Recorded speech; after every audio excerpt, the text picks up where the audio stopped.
সিপাহী বিদ্রোহটা শুরু হয়েছিল আমাদের পশ্চিমবাংলাতেই। ব্যারাকপুরে মঙ্গল পাণ্ডে প্রথম গুলি চালিয়েছিল, এটা ইতিহাসে আছে। কিন্তু একটু মনোযোগ দিয়ে শুনবেন,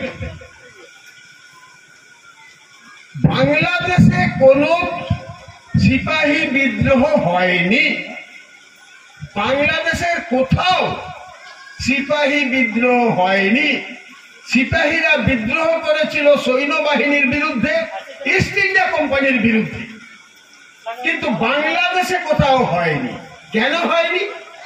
তার কারণ বাংলাদেশের যত রাজা মহারাজা ছিলেন, বর্ধমানের রাজা থেকে শুরু করে কুচবিহার পর্যন্ত যত রাজা মহারাজা ছিলেন, তারা সবাই সিপাহী বিদ্রোহের বিরোধিতা করেন। বিরোধিতা মানে কেমন বিরোধিতা? সক্রিয় বিরোধিতা। সক্রিয় বিরোধিতা মানে কি? তারা টাকা পয়সা দিয়ে ইস্ট ইন্ডিয়া কোম্পানিকে সাহায্য করেছিল বিদ্রোহ দমন করো। তারা খাদ্য দিয়ে, রসদ খাবার জল পাঠিয়ে সাহায্য করেছিল। তারা হাতি ঘোড়া দিয়ে সাহায্য করেছিল। এই বর্ধমানের রাজা, কুচবিহারের রাজা, সমস্ত রাজারা ইস্ট ইন্ডিয়া কোম্পানিকে সাহায্য করেছিল, জোয়ার বিদ্রোহ, সিপাহী বিদ্রোহের বিরোধিতা করেছিল। ক্লিয়ার? এটা বুঝতে পারলেন তো? তাহলে আমরা এখানে সিপাহী বিদ্রোহের আলোচনা করছি কেন? তার কারণ হলো এই, সারা পশ্চিম বাংলার মধ্যে একমাত্র পুরুলিয়া জেলা বর্তমানে পূর্বতন মানভূম জেলায় সিপাহী বিদ্রোহ হয়েছিল। কোথায় হয়েছিল? কর্কটা গ্রামের খেলু হেমব্রম তার নেতা, খেলু মুর্মু তার নেতা, কর্কটা গ্রামের খেলু হেমব্রম তার নেতা। খেলু মুর্মু তার নেতা, ক্ষমা করবেন আমার মানে মুর্মু বয়স হয়ে গেছে তো, এটা একটা ভুল হয়ে যায়।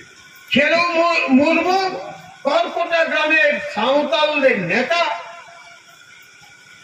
এখানে তখন কাশীপুরে চলে গেছে রাজধানী, 1832-এ কাশীপুরের রাজধানী চলে গেছে। কাশীপুরের রাজা নীলমণি সিং দেবের বন্ধু ছিলেন খেলু। কারণ নীলমণি সিং এর জন্ম হয়েছিল 1823 সালে কেশরগড়। 10 বছর বয়সে 1832-এ ওনারা চলে যান কাশীপুর। কিন্তু এখানে সবাই তার বন্ধু, উনি আসতেন তো সাঁওতালরা তাকে খুব ভালোবাসত, বঙ্গা রাজা বলতো। পঞ্চগড় রাজাদের সাথে জনজাতিদের, সাঁওতালদের খুব ঘনিষ্ঠ সম্পর্ক। এখনো কাশীপুর রাজপ্রাসাদের দিকে এমনি ভাবে আঙুল দেখিয়ে সাঁওতালরা বলে, এই ঘরটা আমাদের ঘরে এরা মানুষ হয়েছে রাজা। জানেন কি এটা বলে? তাদের মনের মধ্যে এমনি ভাবাবেগ আছে। তো বঙ্গা রাজা নীলমণি সিং দেব সাহায্য করেছিলেন, আর নেতা ছিলেন খেলু মুর্মু। কিন্তু আপনারা বলবেন নামটি কোথায় পাইলেন? সত্যি করে কেউ কিছু, এত বড় ইতিহাসের কেউ কিছু লিখে রাখে না। পুরুলিয়ায় কোনো লিখিত বিবরণ নেই। আমি একটা গল্প বলি, ব্যক্তিগত গল্প। 1997 খ্রিস্টাব্দে ভারতবর্ষ স্বাধীন হওয়ার 50 বছর পূর্তি অনুষ্ঠান হয়েছিল।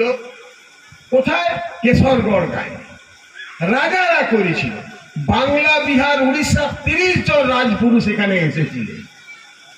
যেহেতু কেন করেছিলেন? যেহেতু নীলমণি সিং এর জন্ম। নীলমণি সিং স্বাধীনতা আন্দোলন করেছেন, সিপাহী বিদ্রোহে জেল খেটেছেন 1 বছর 10 মাস, সেই জন্য এখানে। আর ওরা আমাকে ঠিক নয়, হরিপদ সাহিত্য মন্দিরে আমন্ত্রণ পত্র পাঠিয়েছিল। হরিপদ সাহিত্য মন্দির থেকে আমি এসেছি। এসে আমি দেখছি অনুষ্ঠানের পতাকা উত্তোলন করছে কে। আমি ডায়েরি খাতা খুলে ডায়েরিতে লিখছি, কে পতাকা উত্তোলন করছে? সাঁওতাল। আমি ইনি কে? ইনি খেলু মুর্মুর বংশধর। খেলু মুর্মুকে না সিপাহী বিদ্রোহ করেছিলেন। আমি লিখে রাখলাম সিপাহী বিদ্রোহের নেতা খেলু মুর্মুর বংশধর পতাকা উত্তোলন। শুধু তাই নয়, শহীদ বাড়িতে মাল্য অর্পণের প্রথম মাল্যটা দিচ্ছেন খেলু মুর্মুর বংশধরের লোক। আমার সব গত বছর আমি এখানে এসে খাতাপত্রগুলো নিয়ে এসেছিলাম। ওই লেখার পর 1997 পরে 1910 খ্রিস্টাব্দে আমি স্বাধীনতা আন্দোলনের ইতিহাস লিখলাম, মানভূমের স্বাধীনতা আন্দোলনের ইতিহাস।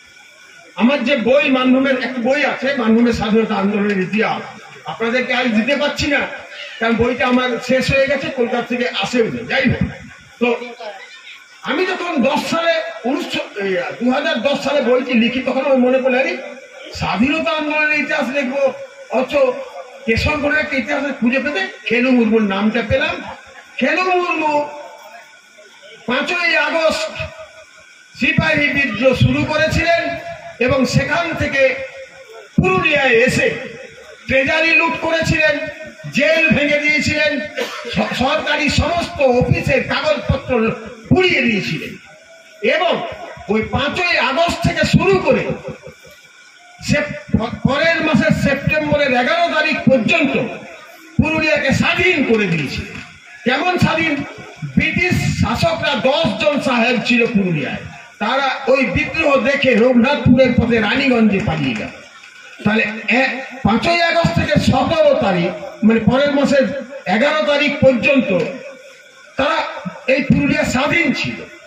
11 তারিখে তারা কাশীপুরে এসে প্রথমে নীলমণি সিংকে অ্যারেস্ট করে নিয়ে যায় আলিপুরে, 1 বছর 10 মাস তাকে জেলে রেখেছে। যাই হোক, তো আমি ওই ইতিহাসটা লিখলাম, খেলু মুর্মুর নাম, কর্কটা গায়ের নাম সব লিখি। গত বছর আমাদের বেল টুডু, বেল এসেছে কি? বেল টুডু আপনাদের একজন নেতা আছেন, ইউনিভার্সিটিতে কাজ করেন, উনি আমার বাড়িতে গেছিলেন। উনি বলতে গল্প করতে বলছে, স্যার আপনিই তো লিখেছেন খেলু মুর্মু কর্কটা গায়ে সিপাহী বিদ্রোহ শুরু করেছিলেন 5ই আগস্ট। আমি ভুলে গেছি, মানুষের ভুলটা তো আছে, বিস্মৃতি, এখন অনেক জিনিস ভুলে যাই, আজকের ঘটনা আগামী বছর ভুলে যাবো। তো লিখেছি নাকি? নিয়ে আমি বইটি নিয়ে এলাম, নিয়ে এসে দেখি সত্যি লিখেছি। বলছি কি করতে হবে? বলি শোনো, গোটা বাংলাদেশে কোথাও সিপাহী বিদ্রোহ হয়নি, হয়েছিল কোথায়? একমাত্র কেশরগড়ের কর্কটা গায়ে। এই কর্কটা গায়ে সিপাহী বিদ্রোহের কাহিনী সারা পশ্চিম বাংলার মধ্যে একমাত্র সিপাহী বিদ্রোহের জায়গা হিসাবে চিহ্নিত করতে হবে। তার জন্য তোমরা উঠে পড়ে লাগো। এবং গত বছর বহু মানুষ এসেছিলেন, গত বছর আমরা সেই আন্দোলনের ইতিহাসটা মনে রাখার জন্য আমরা জমায়েত করছি এবং প্রতি বছর করব, কারণ এই ইতিহাসকে যদি না জাগিয়ে রাখি তাহলে আমাদের স্বাধীনতা আন্দোলনের ইতিহাস ভুল প্রমাণিত হবে। সবটাই তো ভুলে গেলে চলে না, যাদের ইতিহাস নেই সে জাতি বড় হতে পারে না। আর বঙ্কিমচন্দ্র তো বলেছেন বাঙালিরা ইতিহাস বিস্মৃত জাতি, ইতিহাস ভুলে দিতে চায়। তো আমরা ইতিহাস ভুলতে চাই না, আমার ছেলে মেয়েদেরকে আমরা ইতিহাস সম্পর্কে সচেতন করতে চাই। এই জন্যে আমরা খেলু মুর্মুর কথা, সিপাহী বিদ্রোহের কথা, কর্কটা গায়ের কথা বারে বারে বলছি, প্রতি বছর বলবো। এবং সেটাকে আমি সব আনন্দবাজার থেকে শুরু করে সব কাগজের সাংবাদিকদেরকে বলেছি আজকের খবর তোমাদেরকে ছাপতে হবে। ওরা জানে, আমার বইটাই পড়েছে, বলছে হ্যাঁ স্যার ছাপবো, থেকে বক্তব্য রাখতেন, শুধু বইটি জানলেই হবে, জানিয়ে দিলেই হবে। যাই হোক, এখন এই কাহিনী আর আমি বিস্তৃত বলবো না। ঠিকই আমাদের জলধর আছে, জলধরকে নিয়ে এসেছি, গত বছর সে আসতে পারেনি। জলধর একজন ইতিহাসের ভালো বক্তা, অধ্যাপনা করে, মানে শিক্ষকতা করে, পুরুলিয়া জেলার ইতিহাস নিয়ে সে গবেষণাও করে, সে বিস্তৃত বলবে।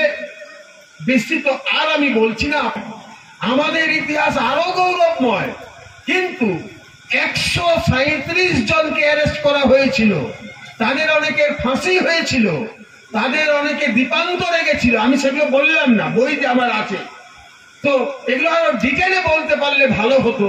নাম তো পাওয়া যায় না, কেউ তো লিখে রাখেনি আমাদের পূর্বপুরুষরা, কিন্তু ভুল যে নয় এইটুকু আপনাদেরকে জানিয়ে গেলাম। আর এই ইতিহাসকে জাগ্রত রাখবেন, সবাই জাগ্রত রাখবেন। আমরা মিথ্যা কথা বলতে আসি না, মিথ্যা কথা বলতে কখনো মিথ্যা কথা বলা উচিত নয়। আপনাদের সবাইকে আমাদের এই গর্বের কাহিনী বলার সুযোগ পেলাম বলে আমি অভিনন্দন জানাচ্ছি। আপনারা মনোযোগ দিয়ে শুনলেন, সেজন্য অভিনন্দন জানাচ্ছি, ধন্যবাদ জানাচ্ছি।